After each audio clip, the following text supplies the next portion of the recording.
I'm Christian Fong. I am a professor at the Johns Hopkins School of Government and Policy. And recently I made a video that was not about uncapping the House and got a bunch of comments about how we need to uncap the House, which is expanding the number of congressmen in the House of Representatives so that each of them represents a smaller district. Uncapping the House is one of the most popular reform proposals on the internet. There are tons of articles and videos that make all kinds of interesting arguments for why this would be a good thing. And today I want to talk about one of those videos, a video from Mr. Beat. Now, I really like Mr. Beat. I've watched a bunch of his videos. I like them. He really seems to be a force for good in the YouTube community. But in this particular video, he made a bunch of arguments where I think the research literature in political science gives you a different perspective. And I wanted to talk about the research underlying that difference because I thought it was interesting, and I thought you might think it was interesting too.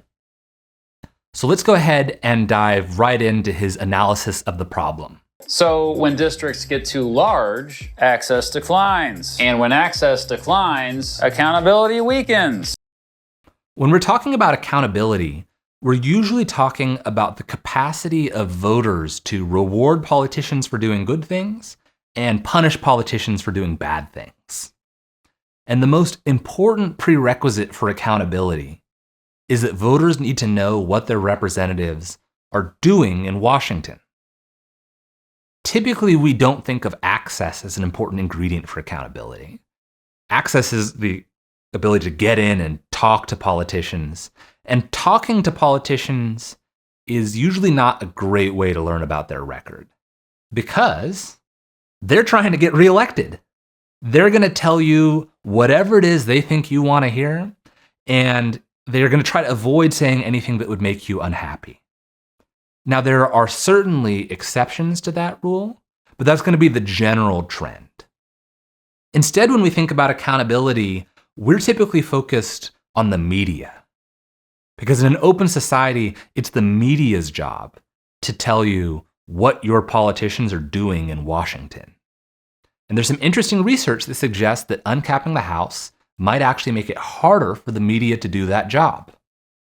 And I'll try to explain it by first giving you an example. So imagine you live in Redding, California. Then your local TV news station is KRCR.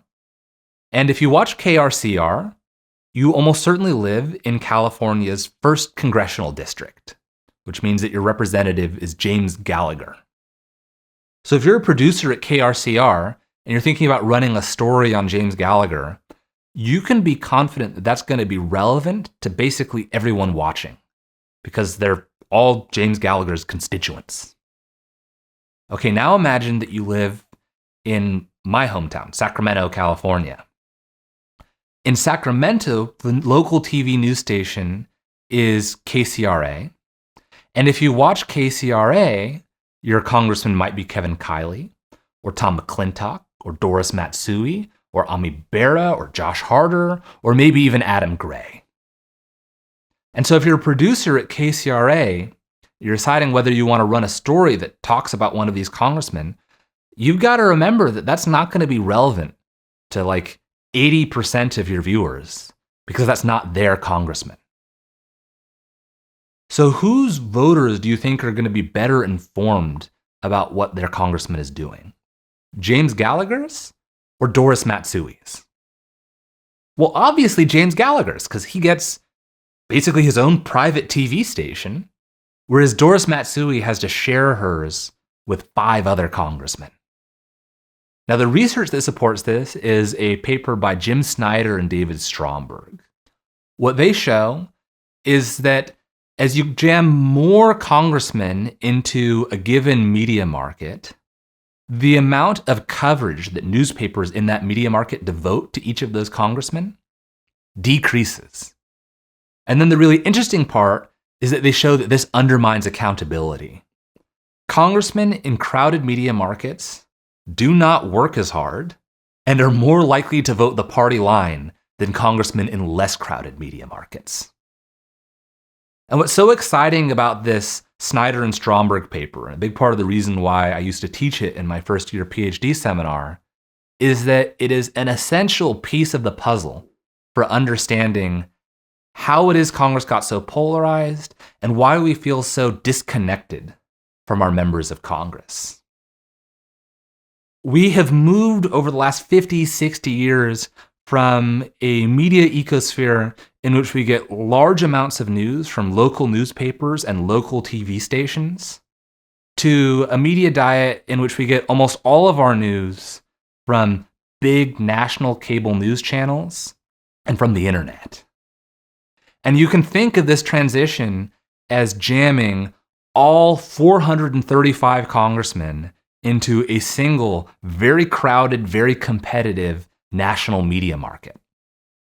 And in this national media market, the only way your congressman is going to get covered is if they are really important or really entertaining or they are in really, really big trouble. Okay, so what does all of this have to do with uncapping the House? Well, you can think of uncapping the House as jamming even more congressmen into each media market. And what we know from Snyder and Stromberg is that that's going to tend to decrease the amount of coverage that each congressman gets, which is going to make it harder for their voters to hold them accountable. Okay, let's get to Mr. Beat's next argument. And when access declines, accountability weakens, which shifts power away from us, the people, right, and toward leadership structures, bureaucracies, and the executive branch. I am very excited to talk about congressional party leaders because that's actually what I wrote one of the chapters of my dissertation about. So the Speaker of the House was not always a powerful office. It became powerful in the mid to late 19th century. And a big part of the reason why it became powerful at that time was because back then, the House was uncapped. So the chamber was growing. There were more and more congressmen. Those congressmen were submitting a larger and larger number of bills, and there wasn't enough time to debate and vote upon each of these bills. And congressmen were beginning to fight over whose bills would and would not get voted upon. These fights were starting to get very time-consuming and distracting and counterproductive. So the House of Representatives delegated control over the agenda, decisions about whose bills would and would not be voted upon, to the Speaker of the House and the House Rules Committee. And that control over the agenda is one of the key foundations for why it is congressional party leaders, and the Speaker of the House in particular, are so powerful today. So if you look to the history of the House of Representatives, and the Senate would tell you the exact same story, if we expanded the House, it sure seems that that would tend to increase the power of party leaders over the rest of the chamber. As for the balance of power between Congress and the president, there are two theories I think that I want to talk about here. The first is from William Howell and Terry Moe. And their argument is that a big part of how presidents have accrued so much power is that the president is just one guy, whereas Congress is a collection of people. Every time the president makes a power grab, the only way for Congress to reverse it is to pass a law. But the president can veto that law. And in order to override the president's veto, you need a 2/3 majority in each chamber. That means you're going to, as a practical matter, have to get some members of the president's party on board with undermining the president. And the problem with that is that whenever you take on a president from your own party, the president's fan club is going to get mad at you, and they're going to make your next campaign for re-election significantly harder. Now, there is an offsetting benefit, which is that if you reverse a presidential power grab, that makes Congress more powerful, and you're a member of Congress, so that makes you more powerful too.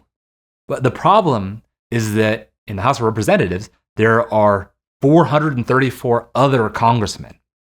So you only have a 1/435th share of that power. So that's one theory. The other theory that I want to talk about is from John Dearborn. And what Dearborn says is that if you look to the history of the United States government, Actually, a lot of the time, the president isn't becoming powerful because they're making power grabs and Congress can't find a way to stop them. A lot of the time, the president is becoming powerful because Congress is voluntarily giving power to the president. Why would Congress be doing that? Well, John Dearborn shows that a lot of it comes down to this idea of presidential representation that a lot of congressmen have bought into. And presidential representation is the idea that the president is elected in a national election. Everybody in the country is one of his constituents. So he uniquely speaks for the interests of the entire country. Whereas each congressman is elected by only their own district, and therefore they only speak and represent the interests of their own little slice of the country. And so when you're thinking who ought to make tough decisions about national policy, if you buy into this idea of presidential representation, it should be the president because he's looking out for everybody. Now, I happen to think this is an idiotic idea, but I'm not a member of Congress. And it's very hard to argue with John Dearborn's evidence that this idea of presidential representation has many times throughout American history motivated Congress to voluntarily give away its power to the president. So by both of these theories, we would expect that uncapping the House would not help restore Congress's power relative to the presidency, and there are some good reasons to suspect that it might make it worse. Now let's talk about polarization. Polarization intensifies with scale. When districts become very large, elections reward confrontation over cooperation and emotion over reason. I'm not aware of any research that indicates that smaller districts would be less inclined to reward their legislators for behaving in really partisan ways. The most relevant stuff is from Joey Chen and Jonathan Roden. And what they show is that a big part of the reason why we get really lopsided districts, where it's like 4 Republicans for every Democrat or 10 Democrats for every Republican, is not because of partisan gerrymandering, but because Republicans tend to live near other Republicans. Democrats tend to live near other Democrats. And simply in the process of trying to draw compact districts, you're going to tend to get a lot from one party and not very many from the other. And as those districts get smaller and smaller, the district's going to get less politically diverse, more extremely tilted towards one party or the other. And those more extreme districts are going to be more inclined to reward their representatives for behaving in really extreme ways.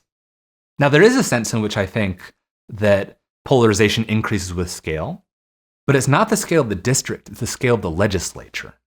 We've talked in my video about term limits about how personal relationships between legislators are such an important ingredient for breaking through gridlock and building bipartisan coalitions. But so far, we haven't talked about the research underlying that claim. There's tons of it, and the most interesting paper is this paper by Jim Curry and Jason Roberts that shows that when legislators go on overseas trips together, they are more likely to collaborate on bills after they get back than they were before they left. They form a relationship with one another, and that relationship is the foundation for cooperating with one another. The problem is that as a legislature grows, as it has more and more members, the capacity of each legislator to sustain relationships doesn't scale with the size of the legislature. So let me show you what I mean by that by just looking at the existing differences between the Senate and the House. In the Senate, if you can get 10 people around a conference table just talking to one another like normal human beings, that gets you a good share of the way towards getting whatever idea they agree upon through the Senate. The people at that table are 10% of the Senate. That's a big deal. And as a result, senators invest a lot in building those sorts of relationships because they're valuable.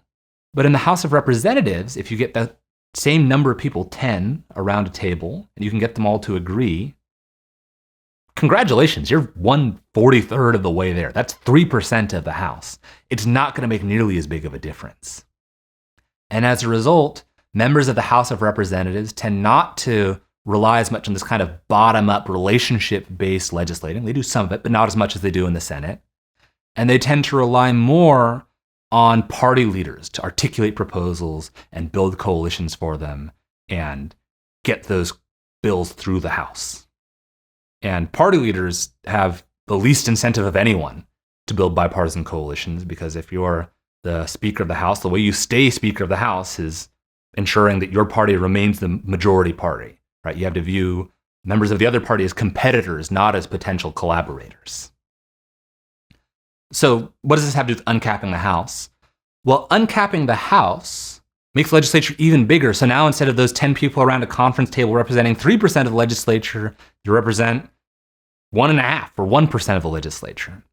It makes it even harder to engage in this sort of bottom-up, relationship-based style of legislating that is so essential to breaking through gridlock and reducing partisan polarization. That's all I wanted to say on the research.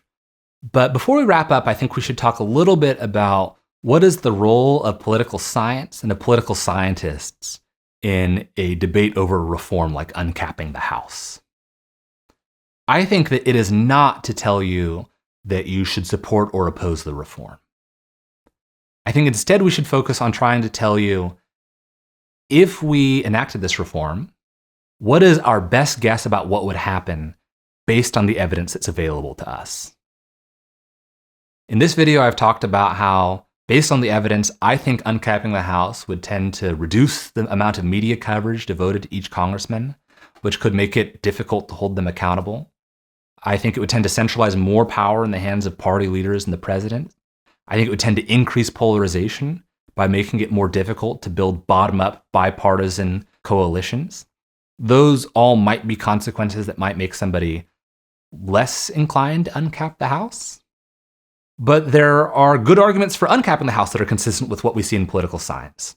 So there was an argument from the Vox explainer that suggested that uncapping the House would tend to equalize representation across states.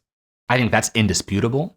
There was an argument from an article that I think was written by the American Academy of the Arts and Sciences that suggested that uncapping the House would lead to the election of more Black legislators, and that would tend to improve the quality of representation that Black constituents in America get. That's very consistent with what we see in political science. One of my commenters from my last video actually suggested that uncapping the House would reduce the amount of time that congressmen have to spend driving around their districts when they come to campaign every weekend. That seems like it's right too. Now, how do you weigh those considerations against one another? Well, that's a value judgment. And the kind of political science that I'm trained in does not equip me to make those sorts of value judgments any better than you can. So should we uncap the House? Should we not? That's your choice. I just hope that in this video, I raised some considerations that maybe you hadn't thought about before and that you thought were interesting. If there's something that I missed, please feel free to send that in the comments. And in any case, thanks for watching, and I'll see you next time.